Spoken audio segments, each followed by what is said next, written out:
अस्सलाम वालेकुम दोस्तों, क्रिकेट की ताज़ा तरीन अपडेट हासिल करने के लिए मेरे चैनल को सब्सक्राइब कर लें। गलतियां करना जुर्म नहीं। पाकिस्तान के वर्ल्ड कप से बाहर होने के बाद बाबर आजम दबाव में। पाकिस्तान के क्रिकेट वर्ल्ड कप से बाहर होने के बाद एतवार को कप्तान बाबर आजम को अफसरदा देखा गया और अपनी नौकरी बचाने के लिए दबाव में बताया गया, जो मुसलसल दूसरे टूर्नामेंट के सेमीफाइनल में जगह बनाने में नाकाम रहा। इंग्लैंड के हाथों 93 रन की शिकस्त ने पाकिस्तान की किस्मत पर मोहर लगा दी, जिससे 1992 के चैंपियंस की आखिरी चार में जगह बनाने की पहले ही कमजोर उम्मीदें खत्म हो गई थीं। साबिक कप्तान और क्रिकेट बोर्ड के साबिक चेयरमैन रमीज राजा ने कहा, 29 साल बाबर आजम घर पर रद्दे अमल पर उदास थे।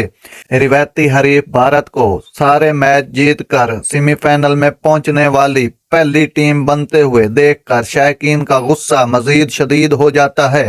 नाज़रीन, ऐसी बर वक्त खबरें सुनने के लिए मेरे चैनल को सब्सक्राइब कर लें। अल्लाह हाफिज।